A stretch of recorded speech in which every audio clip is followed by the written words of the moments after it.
Chapitre 8, le segment mobile. Nous allons étudier dans ce chapitre la mobilité de la colonne vertébrale. Vous devrez porter attention aux mécanismes qui sont présentés ici pour comprendre la statique et la mobilité de la colonne. Voyons à l'introduction la constitution du segment mobile. Le segment mobile est constitué de deux parties. Une première partie qui va être ventrale et qui est satellite du corps vertébral et qui va être constituée essentiellement par le disque intervertébral. La deuxième partie va être satellite de l'arc vertébral et va être constituée de différents compartiments. Le compartiment le plus ventral, qui est mobile, va correspondre à l'espace entre deux pédicules, c'est le foramen intervertébral. Il n'existe pas de structure ligamentaire entre les deux pédicules, donc ce segment participe à la mobilité. En arrière, nous allons retrouver les icapophyses, donc une structure articulaire où les deux vertèbres vont être en contact, mais un contact mobile. Plus en arrière, on retrouve les lames qui vont être connectées par une structure ligamentaire fibreuse que nous connaissons, que nous avons appelé le ligament jaune. En arrière, entre les processus épineux, sur la ligne médiane, va exister aussi des structures ligamentaires mobiles. Et enfin, non représentées sur ce schéma, nous le verrons plus tard, entre les processus transverses, des structures ligamentaires. Les articulations qui unissent les vertèbres entre elles sont toutes identiques, sauf au niveau de C1, C2 comme nous l'avons vu, et sauf au niveau du sacrum coccyx. Ces articulations participent toutes à la posture et au mouvement du corps. La hauteur totale des disques correspond à 25% de la hauteur vertébrale. Intéressons-nous sur cette diapositive à la portion du segment mobile satellite du corps vertébral. Sur cette vue latérale de deux vertèbres lombaires, nous allons mettre en place successivement les différents éléments mobiles satellites du corps. Le premier élément est le plus important car le plus volumineux correspond au disque intervertébral. Ce disque intervertébral est associé à la face ventrale des vertèbres, mais aussi à la face ventrale du disque, à un ligament appelé ligament longitudinal ventral. Ce ligament longitudinal ventral, LLV, s'insère au niveau crânial sur l'os occipital, c'est-à-dire sur le crâne, et s'insère à sa partie caudale au niveau de la face ventrale de S2. Son insertion se fait sur toute la longueur, à la face ventrale des corps et à la face ventrale des disques intervertébraux. En arrière, dans le canal vertébral, on trouve le ligament longitudinal dorsal ou LLD. Ce ligament longitudinal dorsal a son origine au niveau de l'os occipital et va venir s'insérer à la face postérieure de chaque corps vertébraux. Il n'existe pas une insertion franche à la face postérieure des disques intervertébraux, ce qui le différencie du ligament longitudinal ventral. L'espace entre les disques intervertébraux et le ligament longitudinal dorsal est occupé par ce qu'on appelle les veines basivertébrales. Intéressons-nous maintenant sur cette diapo à la portion du segment mobile situé entre les arcs vertébraux. Il existe entre chaque vertèbre un foramen intervertébral. Ce foramen intervertébral correspond à l'union de deux incisures. C'est par ce foramen intervertébral ou trou intervertébral que va émerger les nerfs spinaux. Il existe associé à ces nerfs spinaux du tissu adipeux et ces éléments-là ne vont pas intervenir dans la mobilité intervertébrale. En revanche, le ligament supraépineux, qui correspond à la structure la plus caudale, et qui s'insère d'un processus épineux à l'autre, ainsi que sur le ligament interépineux, que l'on va voir tout de suite, va lui jouer un rôle important dans le contrôle de la mobilité intervertébrale. Ce ligament supraépineux a pour origine au niveau crânial le processus épineux de C2, la deuxième vertèbre cervicale, et se termine sur la crête médiane du sacrum à la partie la plus caudale.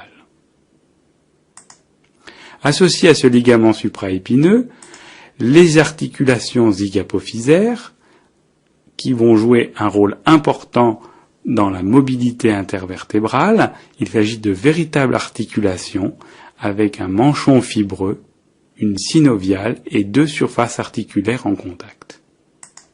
Plus en arrière, entre les lames, existe ce que l'on appelle le ligament interlamaire ou ligament jaune. Sur la ligne médiane, entre les processus épineux, se trouve enfin le ligament interépineux. Tous ces éléments vont donc jouer un rôle important dans le contrôle de la mobilité entre deux vertèbres successives. N'est pas représenté sur ce schéma le ligament intertransversaire qui va donc s'insérer d'un processus transverse à l'autre.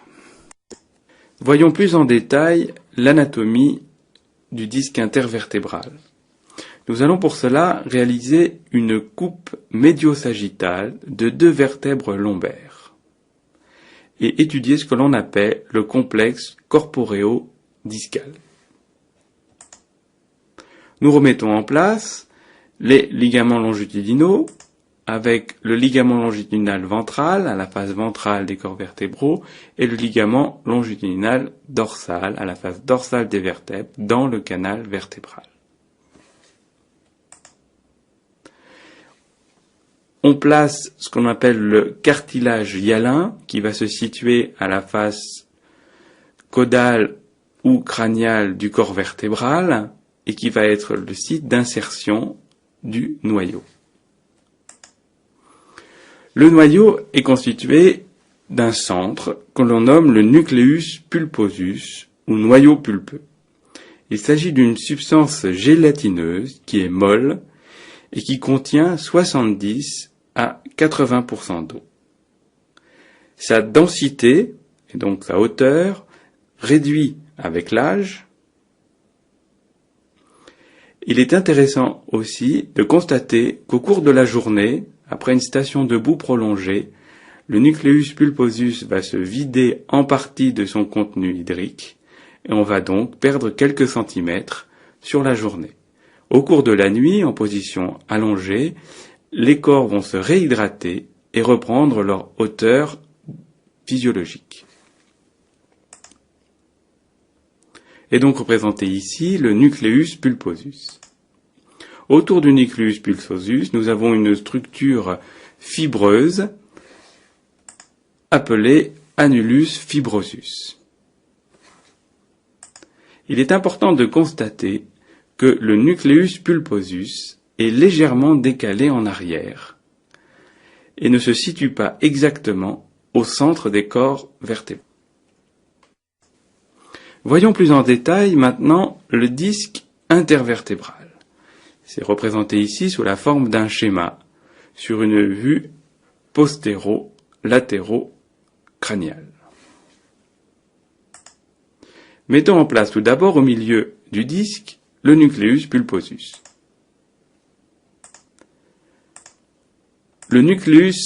L'annulus fibrosus, qui va entourer le nucleus pulposus, est constitué d'une succession de couches concentriques de fibres croisées, telle l'anatomie d'un oignon. Cette organisation fibreuse permet une résistance importante dans les différentes directions de l'espace qui vont solliciter le disque dans les mouvements qui vont impliquer la colonne vertébrale. Cette organisation fibreuse peut expliquer aussi certains processus pathologiques, comme par exemple les hernies discales, qui sont une protrusion du nucleus pulposus à travers l'annulus fibrosus avec une dissection des fibres et une extériorisation du nucleus pulposus. En termes anatomiques, il est important de connaître l'épaisseur des disques, ou du moins d'en connaître l'ordre de grandeur. Au niveau cervical, au niveau de ces deux, le disque mesure en hauteur 6 mm. Au niveau thoracique, ce disque a une hauteur de 4 mm. Et au niveau lombaire, les disques ont en moyenne une hauteur de 12 mm. Voyons plus en détail l'anatomie du ligament longitudinal ventral. Ici est représenté donc le corps vertébral. Les pédicules ont été sectionnés, c'est le pédicule gauche qui est visible ici. On repère en vert le disque intervertébral. Et donc à la face ventrale, mais aussi ventrolatéral, va se plaquer le ligament longitudinal avec une insertion étroite sur l'os, sur les corps vertébraux, mais aussi sur le disque intervertébral. Le ligament longitudinal ventral. Le ligament longitudinal dorsal, quant à lui, a une organisation légèrement plus complexe. Nous avons ici 3 vertèbres et nous sommes situés dans le canal vertébral. Les pédicules ont été sectionnés. Ici, c'est le pédicule droit qui est fléché. On peut mettre ainsi en place 2 disques intervertébraux et le ligament longitudinal dorsal. Le ligament longitudinal dorsal est constitué de plusieurs contingents de fibres. Le premier contingent de fibres sont des fibres directes qui ont une orientation longitudinale, c'est-à-dire verticale. Associées à ces fibres, nous avons des fibres qui ont une orientation oblique qui s'appellent les fibres latérales. Ces fibres directes et ces fibres latérales s'insèrent sur les disques intervertébraux et sur les pourtours des disques intervertébraux sur les vertèbres. En revanche, à la face postérieure des vertèbres, au niveau des pédicules, eh bien, cette insertion ligamentaire ne se fait pas et c'est le lieu de passage de veines basivertébrales qui vont passer donc en avant du ligament longitudinal dorsal et en arrière de la face dorsale des corps vertébraux. Intéressons-nous effectivement à la mobilité de ce disque. Nous allons ainsi solliciter le disque intervertébral avec une vue de face de 2 vertèbres lombaires et une vue de profil. On place en vert au centre le nucleus pulposus et autour l'annulus fibrosus. Nous allons appliquer une contrainte avec une force à la partie supérieure des vertèbres et cette sollicitation sera une sollicitation verticale. Nous allons nous intéresser à la hauteur que nous appelons ici grand E du disque intervertébral. Et si l'on applique une force plus importante sur la vue de profil, on constate que la hauteur du disque vertébral est diminuée. Elle joue donc le rôle d'un amortisseur avec une réduction de hauteur du disque. L'élément important est de réaliser que cette diminution d'hauteur ne correspond pas à une diminution de volume. Lors du passage d'une situation d'équilibre A, avec une charge faible, à une situation B, charge forte, le nucléus se déforme, mais à volume fixe. Représentons de la même façon, de façon plus schématique, ce que nous venons de voir. Avec un équilibre A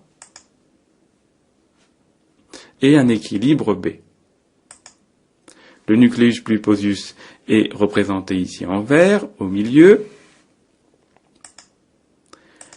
et on retrouve les différentes hauteurs et on constate qu'en compression verticale, le disque perd de l'épaisseur et augmente ses dimensions horizontales.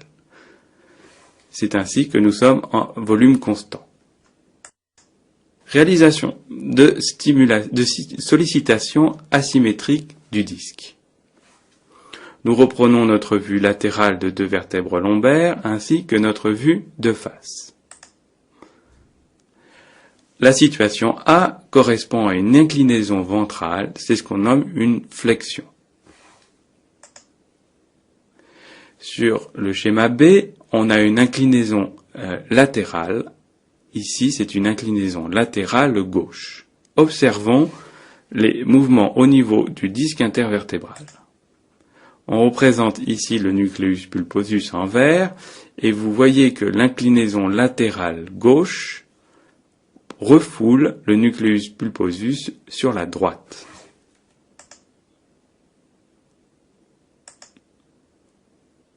Avec un déplacement latéral droit du nucleus pulposus. Sur la vue de profil, en flexion, de la même façon, le nucleus pulposus va être décalé en arrière. Lors de sollicitations asymétriques, inclinaison A et B, le nucléus s'excentre dans la direction inverse à l'inclinaison. Nous allons étudier sur les 2 diapos successives l'anatomie de l'articulation zygapophysaire. Nous allons commencer par une vue latérale de 2 vertèbres lombaires avec le corps vertébral sectionné sur la gauche de la diapo. Cette articulation zygapophysaire correspond donc à 2 surfaces articulaires, la surface articulaire caudale de la vertèbre sous-jacente et la surface articulaire crâniale de la vertèbre sous-jacente, est représentée ici en bleu la surface articulaire caudale de la vertèbre sous-jacente. Cette articulation présente un manchon fibreux qui est circulaire et qui va faire le tour des colonnes zygapophysaires. À ce manchon capsulaire est associée une synoviale, l'ensemble formant une capsule permettant les glissements d'une surface articulaire sur l'autre. Si l'on s'intéresse toujours à cette articulation zygapophysaire, mais qu'on s'intéresse cette fois à la face médiale en se plaçant dans le canal vertébral, on retrouve un manchon fibreux qui va donc entourer l'articulation.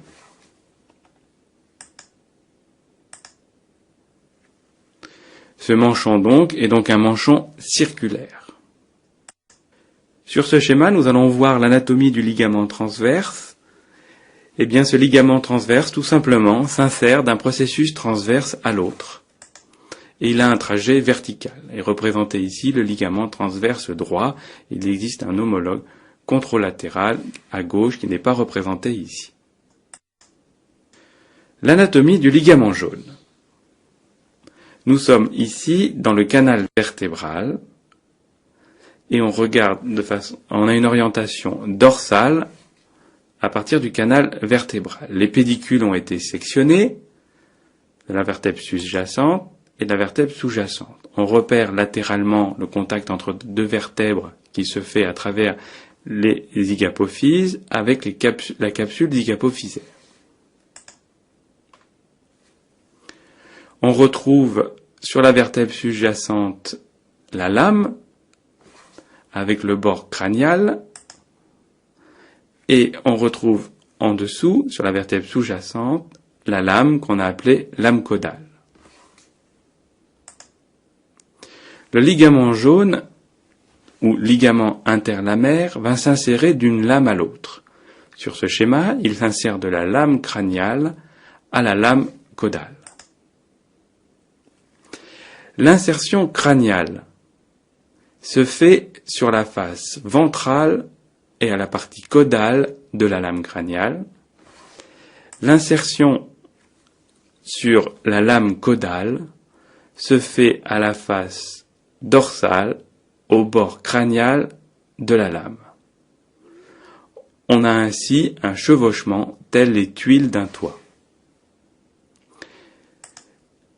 Le ligament jaune est représenté en deux parties, et j'ai représenté ici sur le schéma de façon symbolique un trait sagittal noir qui sépare le ligament jaune gauche du ligament jaune droit. Ligament jaune sur une vue dorsale. Nous avons toujours nos deux vertèbres lombaires. On peut mettre en place les facettes articulaires, la lame crâniale de la vertèbre sous-jacente et la lame caudale de la vertèbre sous-jacente. Comme je viens de le dire à l'instant, le ligament jaune peut être séparé en deux, ligament jaune droit, ligament jaune gauche.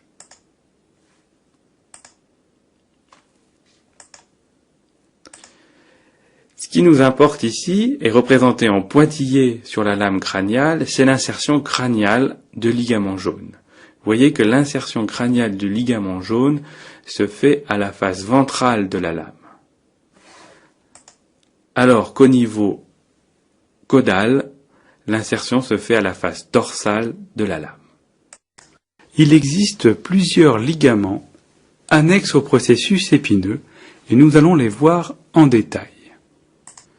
Représentée ici en bleu, la facette caudale de la zygapophyse caudale de la vertèbre sous-jacente. On met en place ici, entre les lames, le ligament jaune que l'on vient de voir en détail. Plus en arrière, sur la ligne médiane, entre deux processus épineux, existe ce que l'on appelle le ligament interépineux. Ce ligament interépineux est constitué de plusieurs contingents fibreux. Le premier correspond à un contingent vertical, étendu du bord caudal du processus épineux sous-jacent au bord crânial du processus épineux sous-jacent. Ces fibres sont quasiment verticales. Il existe associé des fibres arciformes qui vont être étendues pour leur part horizontalement et former un véritable treillis fibreux entre les deux processus épineux, renforçant ce dernier. Plus en arrière, on retrouve le ligament supraépineux. Ce ligament supraépineux s'insère d'un processus épineux à l'autre, ainsi que sur le ligament interépineux. Que se passe-t-il au niveau de la jonction crânio-vertébrale et quelle est la disposition des structures mobiles à ce niveau? Nous allons tout d'abord placer les structures osseuses que nous connaissons avec la vertèbre C1, C2 et C3. L'autre élément osseux, c'est le crâne, la partie donc caudale du crâne, avec l'os occipital. Nous le verrons plus tard, l'os occipital présente ici donc ce qu'on appelle l'écaille occipitale en arrière et la lame basilaire en avant. Ces deux structures osseuses vont former le foramen magnum qui va être le lieu de passage de la moelle épinière. Comme structure que nous connaissons, nous pouvons mettre en avant le ligament longitudinal ventral, donc qui s'insère sur la face ventrale des corps vertébraux et des disques intervertébraux et qui a pour origine l'os occipital. On peut placer aussi le ligament longitudinal dorsal, qui est donc situé à la face dorsale des corps vertébraux et des disques intervertébraux. On peut placer le ligament jaune. Ce ligament jaune est donc entre les lames de vertèbre sus et sous-jacente. De la même façon, la structure ligamentaire entre C1 et C2, qui va donc unir les lames de C2 à l'arc, à la partie postérieure de l'arc de C1, et se nomme aussi le ligament jaune. On place le ligament interépineux. Ce ligament interépineux entre C3 et C2 a exactement la même anatomie que celle qui a été décrite sur la diapositive précédente. Entre C2 et C1, il existe aussi un ligament interépineux qui vient se fixer sur la ligne médiane à la face dorsale de l'arc vertébral de C1. Le ligament supraépineux, comme on l'a dit, prend naissance au niveau de l'épineuse de C2. et on retrouve une large structure médiale, ligamentaire, qui se nomme le ligament nucal. Le ligament nucal est constitué de 3 contingents. Un premier contingent va venir s'insérer au niveau de la partie dorsale de l'arc de C1, sur la ligne médiane, juste au-dessus de l'insertion du ligament épineux. Un contingent quasiment vertical va venir s'insérer sur l'os occipital, et un contingent enfin dorsal va venir s'insérer jusqu'à la protubérance occipitale externe. Entre C1 et l'os occipital existe une structure ligamentaire dont l'anatomie est très proche de ligament jaune. Ce ligament se nomme la membrane atlanto-occipitale dorsale. On retrouve entre l'arc antérieur de C1 et l'os occipital, à la partie ventrale, cette même membrane, appelée membrane atlanto-occipitale ventrale. Je place aussi sur ce schéma le ligament transverse de l'atlas, que nous avons vu précédemment, et nous voyons ainsi l'ensemble des structures mobiles au niveau de la jonction crânio-vertébrale. Quel est le rôle des courbures au niveau de la colonne vertébrale? Le rôle des courbures au niveau de la colonne vertébrale est expliqué par la loi de Euler. Cette loi de Euler peut être simplifiée de la façon suivante. La résistance de la colonne va être égale à n au carré plus 1. n correspond au nombre de courbures alternes. Au niveau de la colonne vertébrale, chez l'homme, nous retrouvons 3 courbures, cervicale, thoracique et lombaire.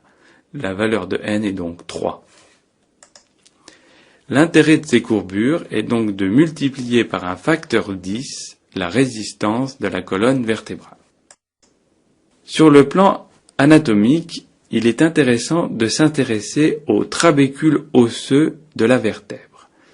Ces trabécules osseux correspondent à une organisation fibreuse du corps des vertèbres qui permettent un transfert des forces à travers le corps vertébral. Ces fibres n'ont pas une orientation verticale, mais traversent de façon transversale les corps vertébraux, ce qui permet de diffuser les contraintes mécaniques sur l'ensemble du corps vertébral. J'ai voulu représenter ici, de façon schématique, des fibres qui constituent les trabécules osseux des corps vertébraux, avec en rouge ici le contingent qui a pour origine la colonne zygapophysaire et qui va venir oblique à travers le pédicule jusqu'au corps vertébral et ainsi transmettre les contraintes mécaniques de la colonne zygapophysaire jusqu'au corps vertébral. De la même façon, du corps vertébral, on retrouve des trabécules osseux qui vont permettre aux contraintes mécaniques de diffuser sur l'ensemble de la vertèbre et ainsi de se répartir sur tout le corps vertébral. Faisons un petit peu de mécanique. Le mouvement d'un solide sur un axe peut se faire seulement dans 2 directions. 2 mouvements sont possibles. Le premier, c'est une translation. On va déplacer notre solide le long de l'axe. Le deuxième est une rotation autour de l'axe. On peut donc conclure que par rapport à un axe, un solide a 2 degrés de liberté. Translation, rotation. En termes de vocabulaire, si la rotation est égale à 0, on parle de translation pure. Si la translation est égale à 0, on parle de rotation pure. Au niveau vertébral, nous pouvons retrouver différents axes. Le premier axe est l'axe sagittal. Nous allons voir quelles sont la mobilité des corps vertébraux par rapport à cet axe sagittal.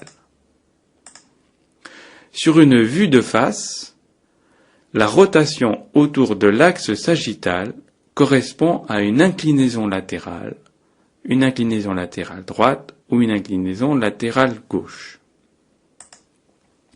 Sur une vue de profil, nous pouvons étudier la translation sur l'axe, et cette translation au niveau vertébral va être à l'origine d'une translation sagittale ventrale ou dorsale. Plaçons-nous maintenant le long de l'axe transversal, avec une rotation autour de cet axe sur une vue de profil qui va correspondre à ce qu'on appelle une inclinaison des corps vertébraux, et le terme anatomique approprié est celui de flexion lorsque l'inclinaison a une orientation ventrale, ou d'extension lorsque l'inclinaison a une orientation dorsale. Vous voyez ici le corps vertébral sous-jacent qui est en position d'extension, donc une inclinaison dorsale. Le corps vertébral sous-jacent est fixe. Et lorsqu'on applique une rotation le long de cet axe transversal, la vertèbre s'incline ventralement et nous sommes donc en situation de flexion. Sur une vue de face, le long de cet axe transversal, on peut avoir des translations, une translation vers la droite ou une translation vers la gauche. Enfin, selon l'axe vertical, nous allons retrouver aussi une translation et une rotation. Est représentée ici une vertèbre, deux vertèbres. La vertèbre sous-jacente est fixe, la vertèbre sous-jacente va translater le long de l'axe vertical. Lorsque le corps vertébral va prendre une orientation crâniale le long de cet axe, on va avoir ce que l'on appelle un écartement. Et lorsqu'on va avoir une translation dont l'orientation sera caudale, on va avoir un rapprochement des corps vertébraux. Ici représenté donc un rapprochement et ici un écartement. La rotation, quant à elle, est faite sur ce schéma avec toujours représenté en vert et en pointillé la vertèbre sous-jacente qui est fixe, et on va appliquer une rotation à la vertèbre sous-jacente avec une rotation sur la droite et ou une rotation sur la gauche. Le schéma représenté ici doit être décrit de la façon suivante. Le triangle blanc correspond au foramen vertébral et le reste schématise le corps vertébral et l'arc vertébral. Mettons ensemble l'ensemble de ces degrés de liberté afin de comprendre la mobilité au niveau de la colonne vertébrale. La première situation correspond à ce que l'on nomme la situation d'équilibre, représentée ici par le chiffre 1 et correspond à la position de repos. On constate sur cette situation d'équilibre qu'il existe trois contacts. Un premier contact au niveau des corps vertébraux par l'intermédiaire des disques intervertébrales et deux contacts par les colonnes zygapophysaires droite et gauche qui sont en arrière. Appliquons une flexion entre les deux vertèbres. On va se retrouver dans ce qu'on appelle une situation de déséquilibre lorsqu'on applique une flexion pure, car les surfaces articulaires des colonnes zygapophysaires vont se décoller l'une de l'autre. Cette situation de déséquilibre ne peut persister. Il va donc se passer une modification associant 2 degrés de liberté afin que les trois contacts persistent. La restitution de ces trois contacts se fait par l'association d'une translation ventrale à notre flexion. Quels que soient les mouvements appliqués à la colonne vertébrale, cette règle est toujours appliquée.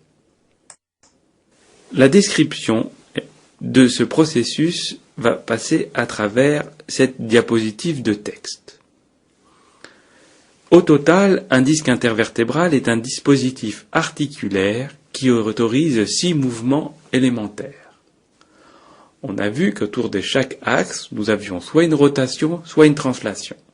Sur les 3 axes, on a ainsi 2 translations, ce qui fait 6 mouvements élémentaires. Un disque possède donc 6 degrés de liberté. Pour qu'une vertèbre s'appuie de manière stable sur la vertèbre sous-jacente, on parle ainsi d'équilibre isostatique, il est indispensable qu'existent entre elles 3 zones de contact. Un contact corporéal par le disque intervertébral et 2 contacts symétriques par les surfaces zygapophysaires.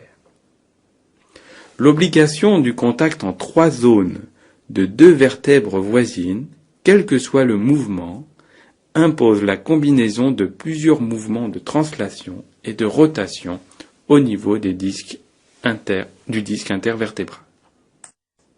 Quels sont les facteurs qui agissent sur l'amplitude des mouvements intervertébraux? Tout d'abord, c'est ce que l'on nomme l'indice discal. L'indice discal est le rapport disco-corporéal, RDC, et ce rapport disco-corporéal correspond à l'épaisseur du disque divisé par l'épaisseur du corps. Il faut retenir que plus le RDC est grand, plus la mobilité est grande. Associé à cet indice discal, d'autres facteurs agissant sur l'amplitude des mouvements intervertébraux est l'environnement corporéal. Intéressons-nous aux différents facteurs agissant sur l'amplitude des mouvements intervertébraux à chaque étage de la colonne vertébrale.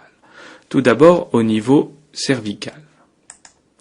Pour cela, je représente ici une vue ventrolatérale de 2 vertèbres cervicales ainsi qu'une vue de profil. Le premier élément, c'est le RDC cervical qui est évalué à 1/4. Les facteurs corporéaux environnementaux sont les suivants. Tout d'abord, la latéralisation des colonnes zygapophysaires.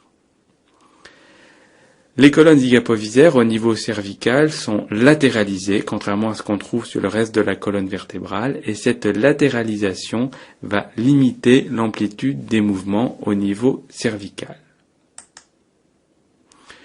De la même façon, le processus semi-lunaire de part et d'autre de la face crâniale des corps vertébraux au niveau cervical va limiter l'amplitude des mouvements.